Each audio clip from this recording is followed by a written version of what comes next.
መዝሙረ ዳዊት መዝሙር 39 እግዚአብሔርን በትዕግሥት ደጅ ጠናሁት፣ እርሱም ተመልሶ ሰማኝ፣ የልመናዬንም ቃል ሰማኝ። ከጥፋት ጉድጓድ ከረግረግ ጭቃም አወጣኝ። እግሮቼንም በዓለት ላይ አቆማቸው፣ አረማመዴንም አጸና። አዲስ ምስጋናን በአፌ ጨመረ፣ ይህም የአምላካችን ምስጋናው ነው። ብዙዎች አይተው ይፍሩ፣ በእግዚአብሔርም ይታመኑ። መታመኛው የእግዚአብሔር ስም የሆነ ወደ ከንቱ ነገር ወደ ቁጣና ወደ ሐሰትም ያልተመለከተ ሰው ብፁዕ ነው።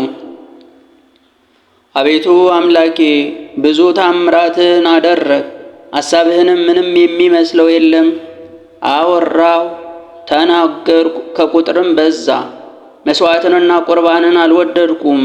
ሥጋህን አንጻልኝ፣ የሚቃጠለውንና ስለ ኃጢአት የሚቀርበውን መሥዋዕት አልወደድኩም። በዚያን ጊዜ አልኩ፣ እነሆ መጣሁ፣ ስለ እኔ በመጽሐፍ ራስ ተጽፏል። አምላኬ ሆይ ፈቃድህን ለማድረግ መከርኩ፣ ሕግህም በልቤ ውስጥ ነው። በታላቅ ጉባኤ ጽድቅህን አወራሁ፣ እነሆ ከንፈሮችን አልከለከልክም። አቤቱ አንተ ጽድቄን ታውቃለህ፣ ቅንነትህን በልቤ ውስጥ አልሰወርኩም። ማዳንህንም ተናገርኩ፣ ይቅርታህንና ምሕረትህን ከታላቅ ጉባኤ አልሰወርኩም። አቤቱ አንተ ይቅርታህን ከኔ አታርቅ፣ ቸርነትህና እውነትህ ዘወትር ያግኙኝ።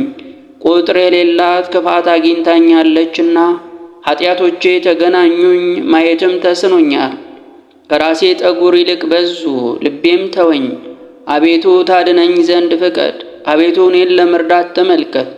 ነፍሴን ለማጥፋት የሚወዱ ይፈሩ፣ በአንድነትም ይጎስቁሉ። በእኔ ላይ ክፋትን ለማድረግ የሚወዱ ወደ ኋላቸው ይመለሱ ይፈሩም። እሰይ እሰይ የሚሉኝ እፍረታቸውን ወዲያውኑ ይከፈሉ። አቤቱ የሚፈልጉ ሁሉ በአንተ ደስ ይበላቸው፣ ሐሴትን የሚያደርጉ ሁልጊዜ ማዳንህን የሚወዱ ዘወትር እግዚአብሔር ታላቅ ነው ይበሉ። እኔ ድሃና ምስኪን ነኝ፣ እግዚአብሔር ግን ያስብልኛል። አንተ ረዳቴና መድኃኒቴ ነህ። አምላኬ ሆይ አትዘግይ።